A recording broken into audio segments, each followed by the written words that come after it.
And welcome back. Fall will be here in a little over 2 weeks, but that's not stopping summer from trying to get one last knockout punch. So far, September has seen daily highs near 90 degrees. You could say we're in a heat wave. KTVO meteorologist Troy Moline breaks it down to tell you what that exactly means. As you're trying to stay cool, the term heat wave may come to mind. Now, that's a term that we're all pretty familiar with.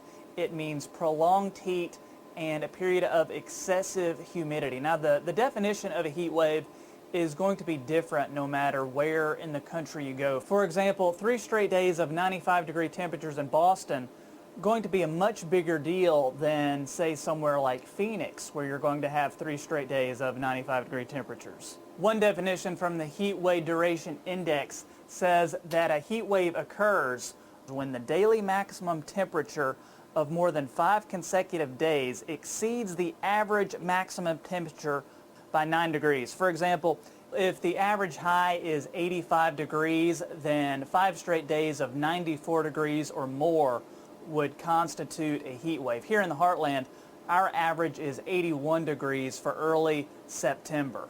Heat waves are generally the result of trapped air. During the country's last big heat wave in 2012, air was trapped above much of North America for a long period of time.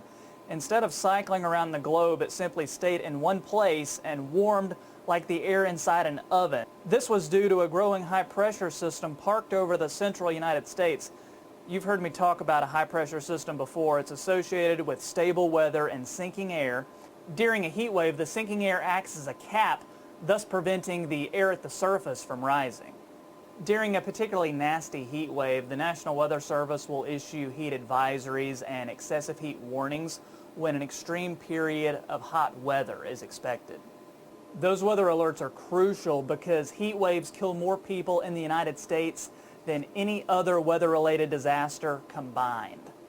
The heat index, or the feels-like temperature for what it's like outside, will also come into play during a heat wave. If you know the temperature along with the dew point or relative humidity, you can even calculate the heat index.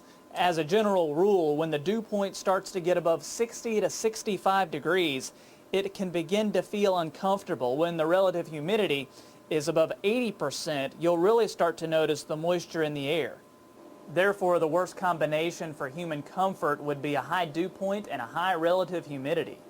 Try and stay cool this Labor Day weekend. I'm KTVO meteorologist Troy Moline.